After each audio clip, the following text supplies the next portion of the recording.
Okay, hello to all. Can you hear me well in the back? Good.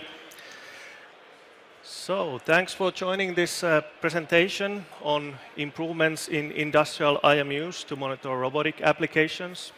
My name is Pasi Myllymäki. I have been working in ST for 15 years and all the time more or less with sensors.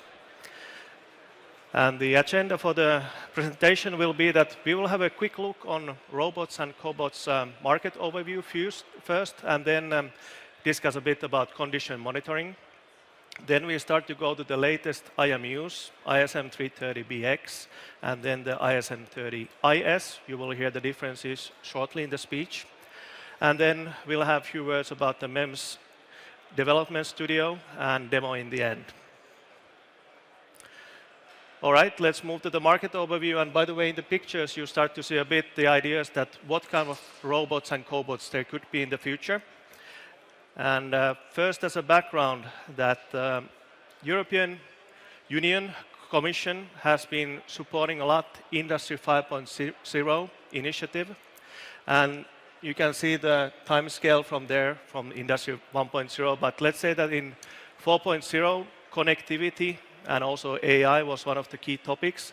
But now in Industry 5.0, customization and then cooperating with humans and robots, meaning cobots, would be the key thing. And you can also see a bit that the form factor of robots, this type of old industrial robots, will be moving to this kind of more lighter, and we then call them cobots. One slide quickly on the robot market in general, that you can see here the bars which start from 2023 now. So the total number of industrial robots has been 500,000, but roughly 10% starts to be cobots, and there's a huge growth on this, that especially after the COVID in 2022, there was a 48% growth. And this is, by the way, from one of the market reports, and I wanted to leave you the full text visible in here.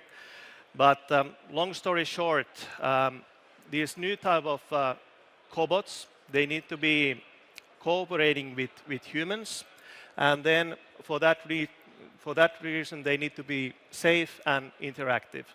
And as the analyst report is also saying, they will need sensors. And we will come back to that topic for sure later in this speech. At the same time, condition monitoring has been a big trend in industrial market.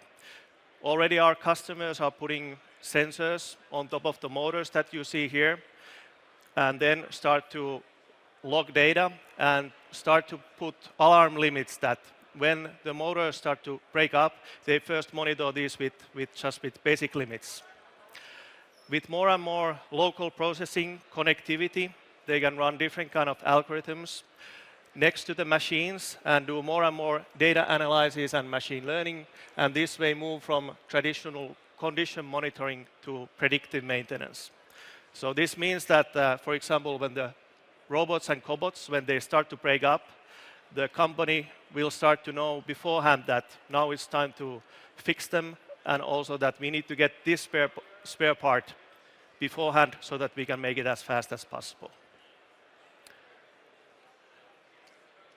Last slide just on the background, and this is coming from the condition monitoring theory books, that in general, that when the conditions start to change, one of the first artifacts is ultrasound, something that we can measure with microphones in general. But then the theory also says that vibration is the next topic. And this is specifically what we can then measure with our optimized 6-axis IMUs. And then after that, we start to see changes in power, current, magnetic field, noise. They start to generate noise, temperature will start to go up, and eventually there will be smoke and failure, but of course this is what we want to avoid. Okay, so this was the background why we see that sensors will be used in the future with robotics and cobotics especially. And now we start to go to the component details. So this is actually a brand new component. Part number is ISM330BX. It was announced last week. We made a press release on this. And by the way, when we talk about 6-axis IMU, it means that we have an accelerometer inside and then a gyroscope. And you can see the numbers in here that accelerometer full scale is up to 16G. Normally we have seen motors to require something 2 to 4G. Cobots can require still much less, but as you can see, we are very sensitive to measure the vibrations. And with accelerometer, by the way, you can measure the tilt of the object, but then when the objects start to rotate like this, then you need a gyroscope. And we have it inside of the component. In this time, the full scale is, by the way, 4000 dps for very fast movements, but again, we can put it to lower sensitivity and have, again, very low noise on the sensor. The component itself is very small, 2.5 times 3 millimeter. It has many different interfaces. Normally we connect this with SPI bus, then to the host. And then out of all these features, I would just highlight specifically this new sensor fusion low power. This is the first time we can run this type of sensor fusion within the sensor itself directly in very low power. And then the other new feature is this 2 kilohertz of bandwidth for the accelerometer portion that we can use then specifically for condition monitoring. Also, you can see some numbers in here that the noise levels, as I mentioned, are very small. But I will not go to the component details more. Let's go back to robotics and cobotics. That the normal placement for IMU would be in this green rectangle area. Then it can really sense the movement, what the cobot is doing, and we can do it with this sensor fusion low power. For vibration sensing, you would like to put the sensor as close to the motor itself, maybe even on top of it, and then also, for example, next to the joints or even the bearings. We are so accurate that we can even detect the bearing failure with these type of components. The third feature that we, by the way, have is called QVAR, which means electrostatic charge variation. And in short, with external electrode, you could measure a water leak or oil leak that would happen in this type of product. But let's see a bit more details on the sensor fusion low power. So it's something that requires only 30 microamps of extra power inside of the component. But I would say that the main idea in robotics would be still that you can offload the host, that run it completely autonomously inside of the sensor itself. What you get out from it is this type of 6-axis rotation vector. So it's combining the accelerometer and gyroscope data and then taking out the gyroscope bias. That normally the gyroscope should give you 0 when it's in still, but all of the gyroscope have a small offset, but we can check with sensor fusion to bring it back to 0 and this way make accurate detection of the movement. I will show you a demo of this later, so it will hopefully be a bit more interactive this way. And what you then get out from the component is quaternions. So in short, it's a 4-coordinate system to ensure that you track the movement correctly. Normally you use the 3 Euler angles, but this is what especially the movement tracking algorithms are using by default. So it's basically a computer way to present the 3-axis rotation. On the data sheet, we have here some accuracy parameters. In short, it's roughly 1 to 2 degrees, and we can reach the results in less than 1 second. So that's something that you can expect from this algorithm then. The other new feature included in this sensor was the wide and flat frequency response. And you can see our measurements in here. We put the component on a shaker, and you can see that the X goes up to 1.8 kilohertz, Y the same, and also the Z axis even to 2 kilohertz. And the reason for this is that especially for motors and pumps, so motors what we have inside of the robots also, they usually want to measure up to 1 kilohertz of bandwidth, and now we support it in all the 3 axes. You can make all those 3 measurements at the same time. And there is, by the way, this kind of ISO standard, which is listing different kind of alarm limits for vibration, and this is something that we can then measure with this new component very accurately. All right, so that was the first new component. Then I mentioned that we have also another variant. This is roughly 1 year old, so also very new sensor, having the IS in the end. And a similar kind of summary table for it, that the new thing here is this ISPU, which is basically a 32-bit DSP core with floating point units. And here you can run basically any C-code algorithms that you want to process the sensor data especially. Otherwise, the technical parameters, full scale and so on, are similar, so no changes there. And also the noise levels. And also the size, by the way, on this component is exactly the same.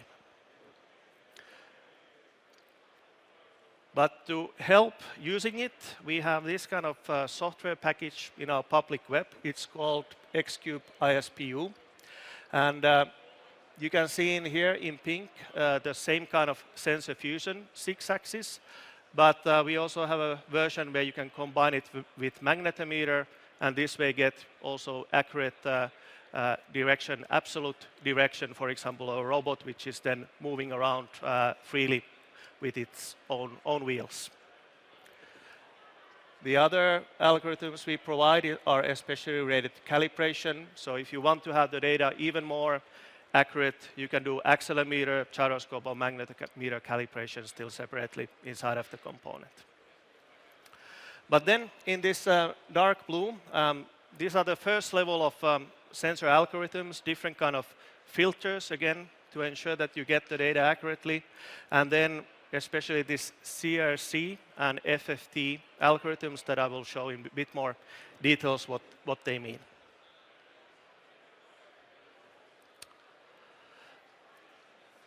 So the first one, CRC. So this is a cyclic redundancy check, and it means that after you have captured the raw data, you just make basically a checksum on the data.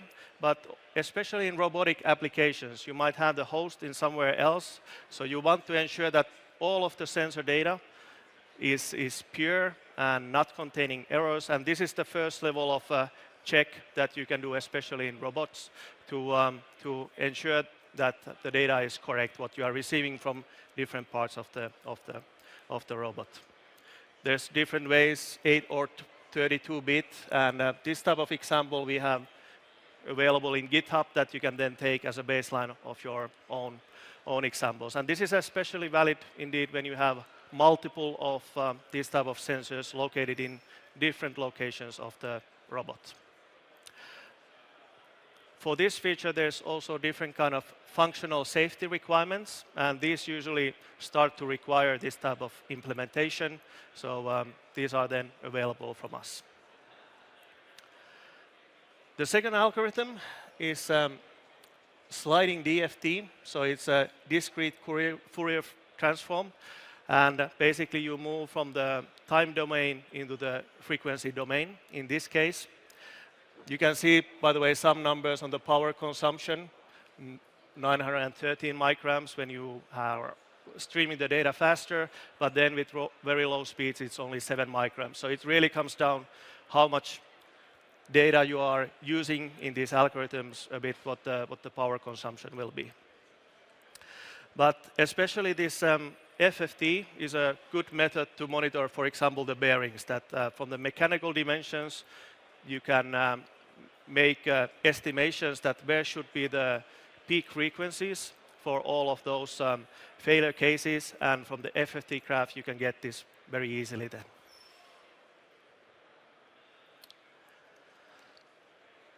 Last point, just on our ST components, that we are a big manufacturer for consumer electronics, also for automotive, but with the industrial we especially guarantee these 10 years of longevity, that when we release the product to the market, we can guarantee that it's available for 10 years because the life cycles, development times are a bit longer usually on the industrial side. And we have a full list of these products. There's different variants included in this web page then.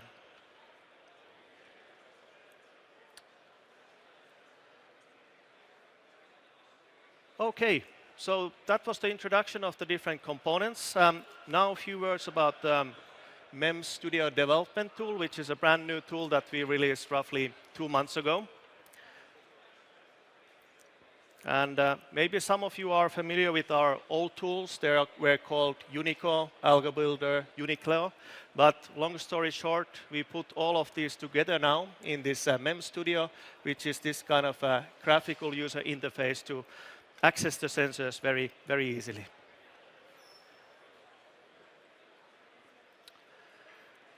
And what you normally do, the first thing is just to set the resistor map on a component, because you want to make sure that your sensor is correctly configured for your exact application. Then after that, you can start to do runtime sensor data visualization and especially data logging. This is the first question many times from our customers, that you don't really know what kind of sensor signals can be expected from different applications, from different size of a robot, for example. But that's the reason why we always encourage to make the data logs first, and then based on those, you can see better and understand better which type of sensor variant you would need for your application. And then also after that, with this same tool, you can do different kind of AI and machine learning algorithms still based on the data that you have collected. The hardware itself, where you can run this development tool, is shown here. This is called ProfiMEMS tool. It's very good to set all the latest bits in the sensor itself, and I would say recommended from this perspective. When this second one, we have also the same sensors here. We have this DIL socket where we can attach any other sensor.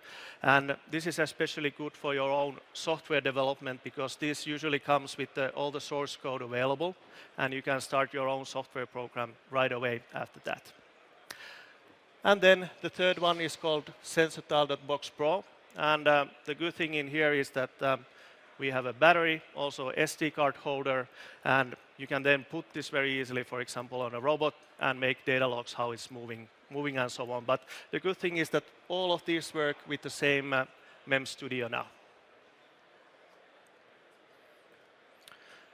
All right, so now I would actually show you a live demo, how it works, and then, by the way, you will get some slides after the presentation, and it includes just some notes what was shown, but let's try to move to the live demo. I see we have still roughly 10 minutes time, or 5 to 10 minutes time, so it should be okay. All right, let me drag this to this sheet here. So in this, I just open the software and click Connect here. As said, we are supporting all of our sensors here, so I will just type the exact part number, ISM330BX, and select that one, like this. And everything seems to be working. The easy thing is just to click this easy configuration, and then after that I can right away move to the line charts, and then just press the play button, and I should start to have data. All right. So again, on the top we are showing the accelerometer signal, and then in bottom we have the gyro signal. So for example, if I'm tilting now, it's the blue one which is going up and down. Tilting this way, it's the red one, and then nodding is the yellow one. This is how the accelerometer works. Then on the bottom screen, I can maybe put the scale a bit.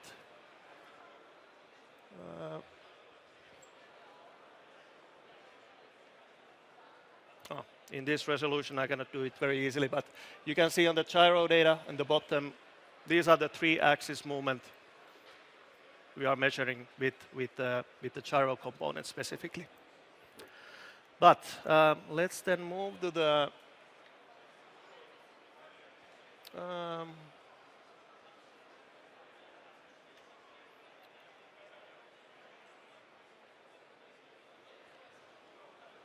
let me go in here. I select here the sensor fusion mode, and then I go to the 3D model.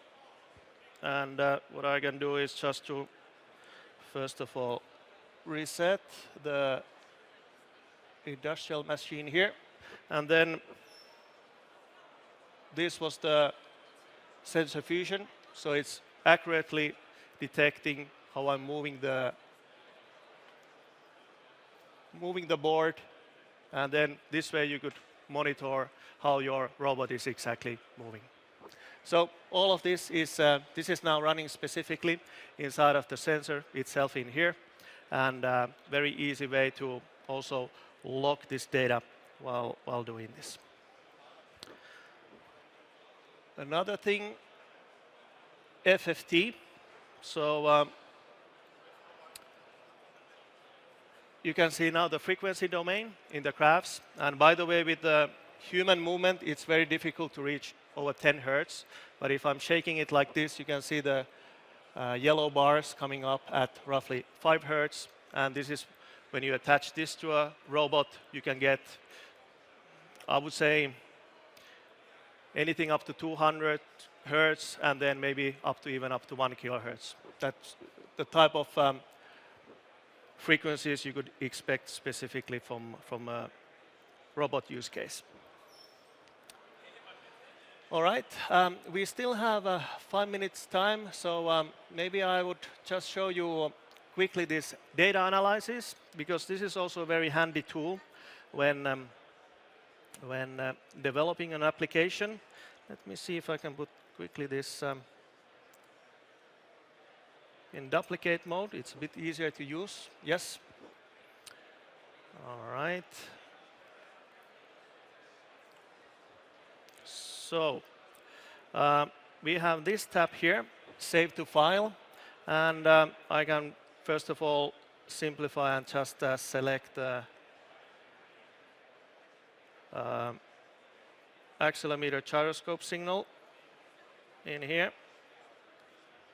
And let me do an example movement of a robot.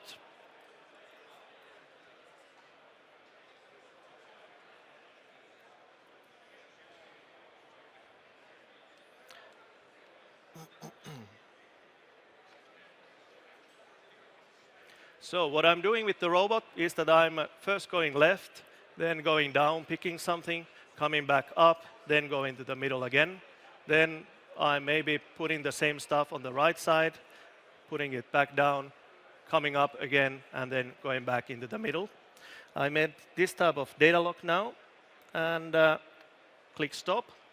And then I can go to this data analysis. I can fetch this file. So I made this Robot Thursday file. And yes.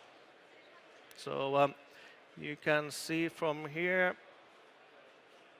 especially now the gyro Z is in green. So this is the movement I made this way. Then I made the movement on the gyro Y. You can see it in here. I went down, I came up, and then this was the gyro Z. Sorry.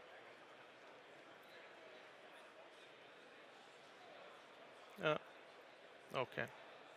But this here was when I was coming back in here. So this type of post-analysis is then very easy with this tool.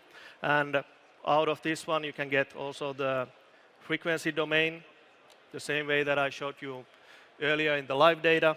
And then also this type of spectrogram, that here you have the full log visible in here, and then all the different frequencies for every time period listed in a spectrogram mode. So It was a bit longer demo this time, but this is also for me the first time we have this type of very nice tool available. In the past, we really had to use time to analyze them using some other software, but this, I would say, really simplifies the development now. All right, we start to be in the end of the presentation, and just as a final note for the summary and more information, that the first part number I was mentioning, ISM 330BX, this had the sensor fusion low power inside, and it measures up to 1 kilohertz in all the 3 axes. When the second one was with the ISPU core and offers this CRC and especially FFT directly inside of the component. And then I showed you last the MEM Studio demo. And for more information, you can go to these product pages. And we will be there in hall 1320. So we'll have this same MEM Studio there, and you can even try it yourself. All right, that's it. We still have a few minutes for questions. Any questions from anyone?